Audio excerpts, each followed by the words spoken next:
Welcome to Let's Just Talk. I'm your host, Hami. Joining us today to discuss the ongoing crisis in the Congo is DJ Bwakali, the author of Savannah Footprints, Wisdom and Whispers from 100 African Leaders, and the executive director of Environmental Africa. DJ Bwakali works to empower African communities through media and sustainable development. DJ Bwakali, welcome to Let's Just Talk. Thank you very much. Thank you very much. Thank you for being here. Well, as you know, between 1996 to 2007, over 6 million Congolese have been killed or perished, half of whom were children, making this the deadliest conflict in the world since World War II. And throughout this, over 6 million people were displaced. There has been a complete erosion of civilian infrastructure and a dire lack of access to direct services and basic needs. And it bears mentioning that most of this happened in the eastern part of the Congo. Before I jump into the questions, to continue to paint a picture for our listeners, if the entire population of Denmark was to die or be killed in one day, that's how many people have been killed in the Congo so far in the past decades. So, DJ Bwakali, I want to take a second for you to paint a picture for our listeners regarding the current crisis in the Congo and its impact on the Congolese people, Africans, and the world in general. Great, Hami. Thank you very much for having me because I believe strongly that Africans must have this conversation. And unless Africans tell their side of the story, unless we tell our side of the story, we're going to end up with extremely flawed narratives, extremely flawed and skewed pictures of Africa. So it is really, really critical that Africans like yourself and myself can step up and be able to tell our story in our voice and in our way. So it is for that reason that I applaud what you're doing. And I believe that it needs to be given all the support because it's it's a very important and critical voice. So to get into what you've just talked about, Congo, the first thing that I would say, Hami, is that it's really critical to go back to the late 19th century because that is the time that King Leopold decided to slice up Congo and apportion himself individual part of the world. But having said that, sometimes we only talk about King Leopold as if it happened in a vacuum. But you've got to remember that this is the time that the imperialists, the colonial masters, were very busy slicing up Africa for themselves. So King Leopold did this. The European colonial masters, Britain, Germany, France, they were all complicit in this. They allowed it to happen. They even encouraged it to happen because it was fitting their own calculations of how to slice up Africa. King Leopold, what happened initially is that he got to learn about Congo through a Scottish explorer. He got to learn about Congo through a Scottish explorer who wrote about his exploration in the Congo. And then he decided to become like a patron for this explorer to work in boots with him so that he can use him to gain inroad into Congo. Now, remember, King Leopold never ever set foot in Congo. Not even once did he set foot in Congo, but he was able to brutalize the whole region. And at that time, the Democratic Republic of Congo did not exist as we know it today. We did not have the current colonial borders in existence. What we had were community borders that were not even official because people were moving freely across Africa. People were moving freely in this particular region. There was a lot of brotherhood and a lot of coexistence, much as there was a bit of wars from time to time, but there was a lot of coexistence amongst communities. Then King Leopold decided to come up with these fake borders that then got to define what we now know as the Democratic Republic of Congo, which was itself part of the problem. And that's a conversation for another day, that we're still living with the effects of these borders that were imposed on us to the extent that now we're talking about, is it possible to have one Africa? Is it possible for people and goods to move freely across Africa? We're talking about that only because that was taken away. And that is one of the really grave consequences of colonialism. The fact that when Berlin Conference happened and Africa was divided, like it was divided, and then you had Anglophone, you had Francophone, you had Lusophone, when all that happened, it really sets Africa apart. So it is important to look at that as the context Mhm. within which King Leopold was actually taking up Congo for himself. And then Right. after taking up Congo, he was really drawn to the resources of Congo, whether it was the rubber, that at the time it was actually the rubber that he was really after. And this led to a lot of brutality, Mm. you know. It led to a lot of brutalities. It led to, for all intents, for one of the earlier genocides, Yeah. when, yeah, some records have it that as many as a half of Congo's population lost their Mhm. lives during this period Right. because there was a lot of brutality, a lot of cruelty from Mhm. King Leopold and his crew. Now, in 1908, the, Euro- even the Mhm. European colonial masters realized that they had had enough of this. Mhm. So, at that point, they decided that they were not going to be to remain complicit in that atrocious regime of King Leopold. Oh, thank you so much. Exactly, it was just too little, too late, because they had been complicit all along. But then, here's what they did, Hami. They simply took Congo from a singular individual, King of Belgium, and handed it to the government of Belgium. So Mhm. there is nothing to be applauded in that. Right. Absolutely nothing, because they continued. Now, the Belgium as a country, the government of Belgium simply continued with the atrocities that King Leopold had been perpetrating. Now, the reason I get background is because this set the stage for absolute external exploitation of the Congolese people, of the Right. Congolese country. Right. If that had not happened, because, similar massacre, similar genocide did not happen to any other African country at that sheer scale. Yeah. There And were and genocides and in a place. to to clarify the scale for people who may not be aware, like, and it's mind-boggling to me that like I didn't learn this in school. I had to learn this by reading books or doing my own research. Over between 10 to 15 million Congolese Exactly. people were genocided in the Congo under King Leopold's rule.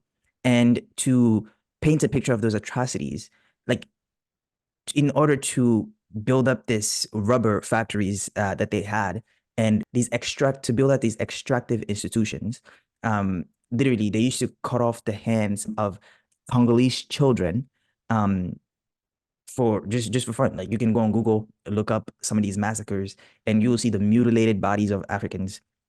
Like, and it's well documented. Yet the world knows nothing about it. Our genocides are like a sand, a grain of sand on a beach that the world simply doesn't know about, teach about, talk about. But anyways, please continue to talk about how uh, passing this over, taking the rule from Leopold and passing it to the Belgian government set the stage for external exploitation of the Congo. Absolutely. And you bring up a very important point. It was important for the sheer scale to be understood by our listeners or our viewers. Uh, and Hami, this brings out another injustice, Mhm. another really, really great injustice. And I believe this is something that Africans have to pick up completely, even this Mhm. late into the game. Um, Tragically, there was the Holocaust. Right. Tragically, that happened. And the world rightfully condemned it to such an extent that to date, that is a no-go zone in terms of, people who attempt to rewrite history. They should not. Nobody should ever excuse or even attempt to explain what happened. At least that's what I subscribe to. And having said that, it should be extremely shocking and instructive and telling to the world that you have 10 to 15 million Africans massacred in that period, but it is not looked at with similar gravity, Mhm. yet it should. So we are calling upon the African Union, we're calling upon all institutions, including the United Nations, institutions of goodwill that are either regional in Africa or that are global, and even those that are in Europe. If you believe that it is wrong to massacre an entire generation of people, to massacre a people on the sheer basis of their race, then anybody who believes that it is wrong to do that must join the chorus that is calling for what happened in Congo to be officially declared as a genocide, and for the for reparations to follow that declaration. Because Mhm. to the extent that that has not happened, uh, people always cherry pick that history. People tend to dispute that number. Is it really 10 million? Is it 15 million? Even if it was 1 million, even if it was one person who was massacred in Congo on Right. the basis of their race, that is unacceptable. But to the extent that it happened at such a sheer scale, it is critical. It is totally critical. And I call on somebody like yourself, you know, all people who are propagating the African story and attempting to share the true narrative of Africa must ask for that wrong to be righted. It's not going to bring back these millions of people, but what it will do, it's going to honor their memory. They will cease being faceless, nameless people. You know, we have to take away that 10 to 15 million and realize that we're talking about people, you know. Yeah. We're talking about people here, and their lives were taken away. So that wrong has to be corrected. That has to be officially declared as a genocide that happened to the people of Congo, and a genocide that was perpetrated by Belgium, whether through King Leopold and his cronies or the Belgium government itself. That has to, that wrong, that injustice has to be completely tackled, because to the extent that it was never tackled, it makes the world more tolerant to what is then going on in Congo currently. Right. Now, having said that, this brings me to the next phase of this conversation. Remember, we're attempting to lead up to what the introduction that we started with when you talked of the million Congolese who then been killed from the late 90s to date, mostly in the eastern part of Congo.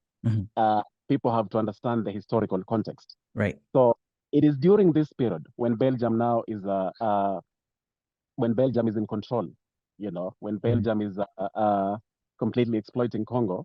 It is during this period that a young man, a little boy, is born. And this little boy is born into this injustice. He is also born in the eastern part of Congo. That's why he spoke Swahili fluently, you know, because in the eastern part they speak Swahili, like it happens in East Africa also. So this little boy is none other than Patrice Lumumba, you know. This is a great Patrice Lumumba. He's born within this injustice. And he initially, he initially is fooled by the prevailing narrative. Right. He's fooled by the prevailing narrative that the Belgium and King Leopold were in fact helping Congo because they were fighting slavery and they brought civilization. Lumumba in his early years, in his teens and in his early 20s, was actually sometimes speaking appreciatively of King Leopold. And that should just show you the extreme power of storytelling, because that is a story that he knew. Yeah. And that should reinforce the utter importance of Africans telling their own stories and telling these stories authentically, ensuring that the due documentation of Africa's history, of Africa's vision, of Africa's hopes. So Patrice Lumumba is born in this context. Patrice Lumumba initially does not appreciate the utter gravity of what the Belgium did to his beloved motherland. But then Patrice Lumumba, being the brilliant man, inquisitive person that he was, he becomes a voracious reader. Right. He becomes a self-educated, voracious reader, and he begins to learn the truth of the matter.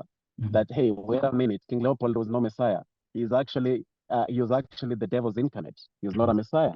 Right. And once Patrice Lumumba understands that, he commits himself to for the liberation of his people, the least people. And we can talk for hours about Patrice Lumumba, but it's important to capture the fact that he is born in this period and he gets to understand that his country has been messed up by these people. And then he begins, he comes up with a party. And this party, despite him being imprisoned, goes on to win the elections. He becomes prime minister. Yeah, he becomes the prime minister of Congo, but because of the person that he is, who speaks the truth to power, from the speech that he gave during the Independence Day for Congo, and he told off the king of Belgium, who was in attendance. Now, there's something that I want to mention here because it has a direct bearing to what is now happening in Congo. The guy who was president at the time, the president of Congo, had given a speech praising Belgium and praising the king of Belgium. Right. But then when Patrice Lumumba spoke, he totally annihilated that and he set the record straight. And the powers that be did not like that. Right. So later on, Patrice Lumumba is assassinated through the unholy alliance of USA, through CIA, Belgium, you know, together again with folks from Katanga. This was at a breakaway region in Congo. Now, keep that at the back of your mind because we'll come back to that. Right. I will now jump there, unless you have any thought or insight or question about Patrice Lumumba, I'm gonna jump to the Oh, 1920s. I have a million insights and questions about Patrice Lumumba, but for the sake of time, I'm gonna Oh yeah. let you jump into your next thing. All right. Okay. So here's the thing. Mobutu, initially known as Joseph Mobutu, Mm-hmm. uh, a lot of people don't realize that he was a mentee of Patrice Lumumba. It is Patrice Lumumba who discovered Mobutu, who Mm-hmm. mentored Mobutu, who gave him a job as the chief of staff for the army. Right. They would know Joseph Mobutu, but for Patrice Lumumba, he gave him an opportunity. Mm-hmm. And the CIA and Belgium then realized that they could corrupt Mm-hmm. Joseph Mobutu, Mm-hmm. so that they then worked with him, Mm-hmm. to not only to enable Lumumba's assassination, but for decades after that, because of the Mm-hmm. Cold War, they embraced Joseph Mobutu until they discarded him in the Right. 90s. Now, uh, people also need to understand Mm-hmm. that the army, Mm-hmm. the rebels Mm-hmm. that brought down, at the time, he was not Joseph Mobutu, but he was Mobutu Sese Seko. He had changed his Mm-hmm. name. Uh, and there's a whole conversation to be had about cosmetic changes of Africans Right. who make cosmetic changes, but real Pan-Africanism and real empowerment of Africans is not about cosmetic changes. Right. If DJ Bwakali starts going by another name but does not live up to the ideals of Pan-Africanism and Mm-hmm. empowering us, then that is just mere PR, and we have to always condemn that, because a Mm-hmm. lot of our presidents in Africa today have fallen into that trap. Mm-hmm. But I digress. Back to Mm-hmm. the point. Uh, uh, Laurent Kabila, Mm-hmm. who brought down Lumumba, Mm-hmm. was a result of a rebel group, Mm-hmm. the rebels that were born as a reaction to Patrice Lumumba's assassination. Mm-hmm. So if Patrice Lumumba had not been assassinated, he had been at least been treated with dignity and Right. not murdered like that, there would not have been these rebel groups Mm-hmm. that then went to topple Mobutu Mm-hmm. and the seeds at the time to what we are experiencing today. Right. So that people can understand that, if you want to be dramatic about it, Mm-hmm. then you can arguably say that Patrice Lumumba had his revenge on Mobutu, Right. because the people who couldn't take the BS, the sheer injustice of his assassination, Mm-hmm. are the ones who it took them decades, Mm-hmm. but eventually got into Kinshasa Mm-hmm. and topple his government. Mm-hmm. Now, at this point, let me just pause a bit to remind you Mm-hmm. that Che Guevara, who at the time went to Congo to help, Mm-hmm. because Che Guevara also And believed in Patrice Lumumba. Can you say a little bit about Che Guevara, who is South American, and their relationship to how they got, just in Yeah, 30 seconds for the listeners okay. that may not know who Che Guevara is. Yeah, Che Guevara was an Argentinian who was quite the revolutionary, and he fought alongside. He was one of the leaders of the Cuban Revolution Yep. that ended up bringing, toppling the then government, the Right. then American-supported government in Cuba. Mm-hmm. And Che Guevara, being the revolutionary at heart, Yeah. was not content to just then stay in Cuba, but Mm-hmm. he decided that after the injustice that happened to Patrice Lumumba, he was Mm-hmm. going to go to Africa, to Congo specifically, Yep. to help the revolution in Yeah. Congo. And So if you're interested in this history, there is an extensive documentation of the solidarity between the Cuban liberation movements and African liberation movements, and Che Guevara and Fidel Castro and all of them and their relationship to Africa. If you want to explore that in your own time, but please continue as you were. yeah, yeah. But the reason I brought up Che Guevara, when he went to fight in this revolution, and Che Guevara was a purist in terms of the revolution, Mm-hmm. he realized that Laurent Kabila and quite a number of other rebel leaders were not purist revolutionaries Right. who were driven solely by the desire to liberate the people and change them. He found quite a bit of corruption and quite a bit of self-serving. Mm-hmm. Some people dispute that, but the reason I bring up that is Che Guevara then left. Mm-hmm. He couldn't fight in that revolution. Mm-hmm. But why that is important is Laurent Kabila then goes Mm-hmm. ahead and years later topples Mobutu. Mm-hmm. But Laurent Kabila has support from Rwanda. He has support from Rwanda and Uganda. And without that support, he could not have managed Mm-hmm. to bring down Mobutu. Mm-hmm. So that support people had their own understanding of we're going to help you to fight, but in return, we should get ABCD.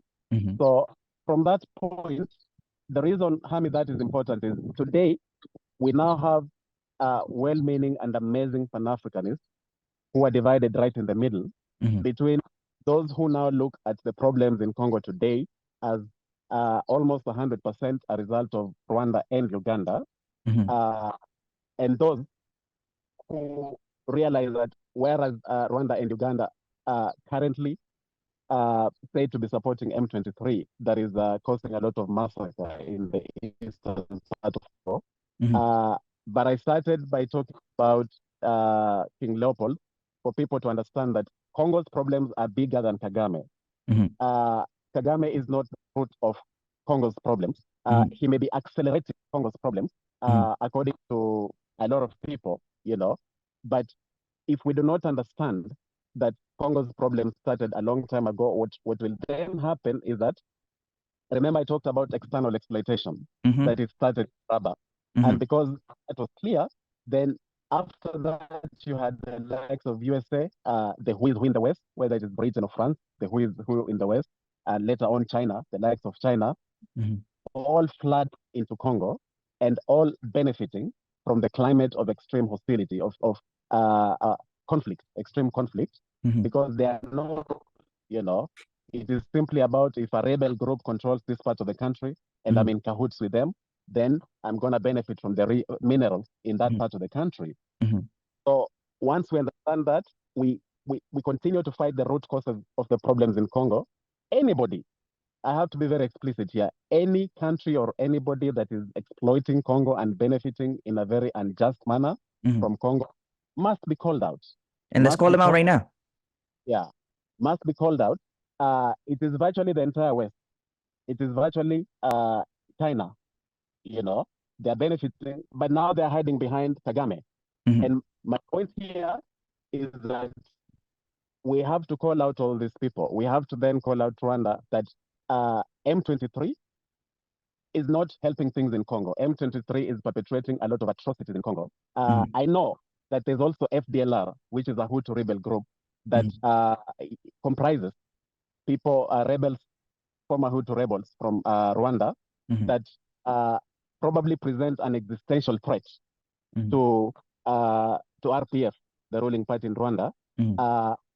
But that should not cause anybody to kill innocent children. That should not cause anybody to massacre women. But we should not now look at this, at Yoweri Museveni and Kagame as the beginning and end of Congo's problem, because I can guarantee you that if Yoweri Museveni and Kagame are not there tomorrow, there will be somebody else to continue with that exploitation, to continue that perpetration. So I have to caution there that what happened when you had Moise Chombe in Katanga, literally leading the brigade that assassinated Patrice Lumumba, is what I call DAR virus, divide and rule. And it has worked very well, where the West, where Africa's enemies simply come and divide Africans, and we begin fighting each other, and they have the last laugh. They laugh all the way to the bank, which is why we need to have a scenario where we do not begin to look at ordinary Rwandans as the enemy here. In the same way that the dictators in your country of birth, you're not a dictator, you as Hamidu, you're not a dictator, you're not oppressing people simply because you come from Guinea, because one of the dangers that I've now seen that is now becoming like a smokescreen to the problems of Congo is when we now have Africans looking at Rwandans or looking at Ugandans, ordinary Rwandans and Ugandans as the enemy, because M23 is perpetrating all these atrocities, then that is a very divide and rule that was at play when Moise Chombe, the leader of Katanga, when Joseph Mobutu, the guy who then took over, it is that same virus that was at play and that messed in the first place. So having said that, the millions of people who then died from the late 90s, we owe it to them to look for a holistic peace in Congo, and that does not come when we start taking sides against each other as Africans. We must call out, like we've just done, that USA from the very beginning, Right. including the bombs that they used, were from Congo, the uranium that was used in the To Second build the World War, atomic bomb. Yep. that was from Congo. And Mm-hmm. that ended up in one of the worst atrocities in the world. Mm-hmm. So they should not walk scot-free Mm-hmm. just because now they are extremely tactful Mm-hmm. with the way that they are going about Yeah. perpetrating exploitation in Congo.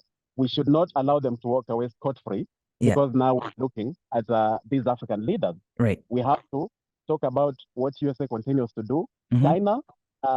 China and the artisanal mine where Mm-hmm. kids are dying, where Mm-hmm. there's both the accidental death in the Mm-hmm. mines, but also the slow death, Hamidu. There's Mm-hmm. a slow death because of complications from the mine. Right. And that their blood is on China's hands Right. because China is at the forefront of that. You have the likes of even Switzerland, of all countries, Mm-hmm. because there are major Swiss companies that are also part of Yep. all this mess that is going on there.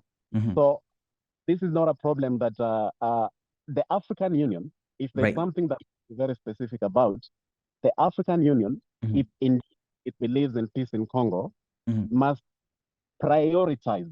Mm-hmm. The African Union must prioritize the search of holistic peace in Congo Mm-hmm. and must not take sides. Mm-hmm. It must be able to say that if we're talking about African problems, African solutions rather, to Mm-hmm. African problems, Mm-hmm. and there's no great problem that what is going on in Congo, Mm-hmm. if we truly believe in African solutions, then the African Union must Mm-hmm. step up. And if it is not stepping up, what you are doing by having this session is Mm-hmm. now part of the solution. Right. Because if only one person watches this or listens to this, if only one person watches and begins to ask the right questions Mm-hmm. and becomes very proactive in Mm-hmm. seeking for in Congo, then you can be very proud of this. Mm-hmm. It is little by little by little like this that can then result in very big change. But as you do this, as I do this, Mm-hmm. the African Union must step up. Mm-hmm. In the same vein, I'm also calling on the new crop of African leaders from Ibrahim Traore to the so-called military leaders, junta leaders Mm-hmm. in other In West Sahel. African countries. Mm-hmm. I'm also calling, to step up, to Mm-hmm. also step up so that as they look for solutions in the Sahel region, Mm-hmm. they need to realize that the day we enforce peace in Congo is the day that even other regions in Africa benefit from the Right. chain reaction of having peace in Congo. Right. So the leaders of the Sahel region, Mm-hmm. Ibrahim Traore, the leaders in Niger, Mm-hmm. they really have to become part of also finding solutions in the Right. Congo. Mm-hmm. So that even as they look for solutions in the Sahel region, Mm-hmm. they need to realize that these things are interconnected. Mm-hmm. Africa community, And ECOWAS in West. I want to echo what you're saying a little bit about the addressing the Congo issue, how reverberating positive impact that would have for the continent. Like our forefathers, Kwame Nkrumah, knew the value of the Congo as the heart of the continent. Well, first of all, Congo is the the largest country in sub-Saharan Africa and the second largest in terms of landmass, right? It has the second largest river that flows throughout many countries, after the Niger, after the now, I believe. Yeah. And in Nkrumah's book, he talks about how he was in communication with Patrice Lumumba, that when they were trying to build the United States of Africa, that Congo should serve as the capital of the United States of Africa that the Pan-Africanist movement was trying to build. And most won't know these histories, because to also talk about the value and the importance of the Congo, all of the technological advancement that have been made in the world is because of the Congo. The phones that we have, this interview itself is made possible because of the Congo. The cobalt, the coltan, the lithium are all made possible because of the resources of the Congo, right? And sometimes I myself get even skeptical at and get down on myself that like we all are direct beneficiaries of the demise of the Congolese people, right? Like you and I are able to have this meeting through our devices, right? To the AirPods, the phones that we have, the Apple devices. All of this was made possible by the demise of the Congolese people. So everybody in the globe that uses technology has a responsibility to the Congo, right? And on top of that, if you care about climate change, right? The Congo has the second largest rainforest after the Amazon. So Absolutely. all of this makes this an entirely important issue to address.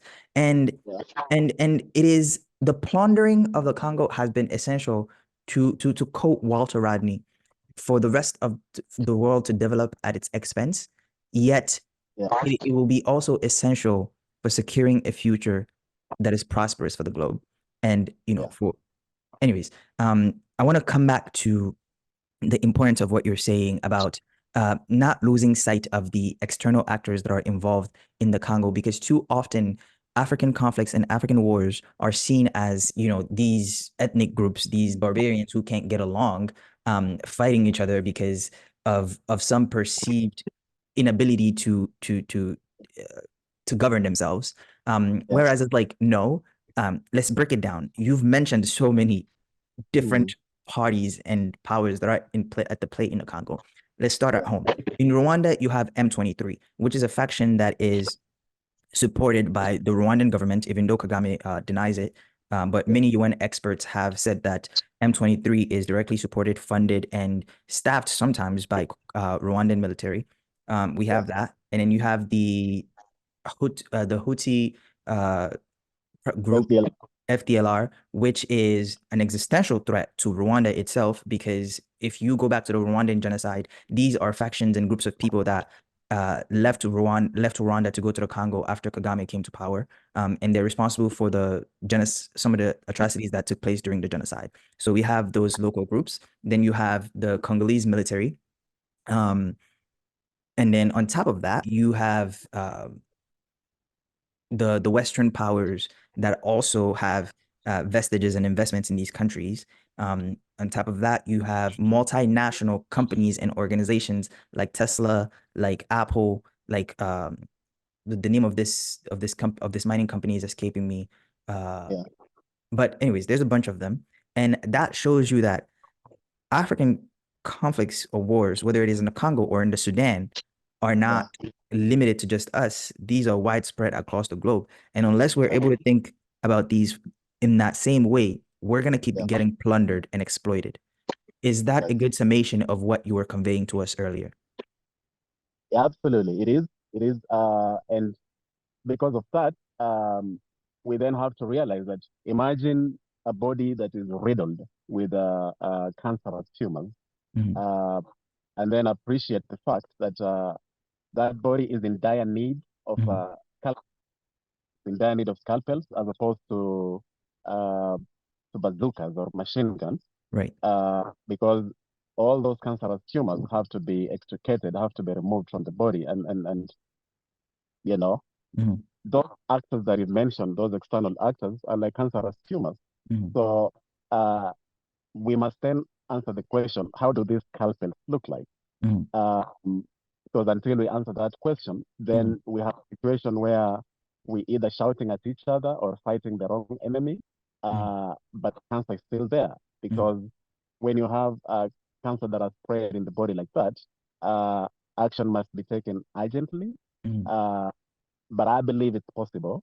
mhm, It's not possible to remove these cancerous tumors, these mhm, external actors, in a way that would leave Congo cancer free and mhm, truly peaceful. Uh, it's not easy, but it's possible. mhm, And conversation like the one we're having is part of that solution. mhm, Must not tire. We must keep digging deeper, mhm, and above all, ensuring that we focus on that cancer virus that is in the body. mhm, Because if we continue treating symptoms, then what happens is that we will keep having what looks like peace, but in reality, it's just a remission. mhm, And then 2, 3, 4, 5, 10 years down the road, we are mhm, back to where we started, or even worse off. mhm, So let me conclude by saying that I believe it's possible to have peace in Congo. I believe that this generation of Africans is going to fight tooth and nail, mhm. mostly through brains, mostly through our voices, to ensure that that peace is attained. And however long it takes, we must be the generation that truly, truly enforces peace in the Congo. DJ Bwakali, thank you so much for being on Let's Just Talk. It's been a pleasure having a conversation with you, and we look forward to continuing these conversations with you in the future. You're most welcome, and congratulations for what you're doing. Thank you.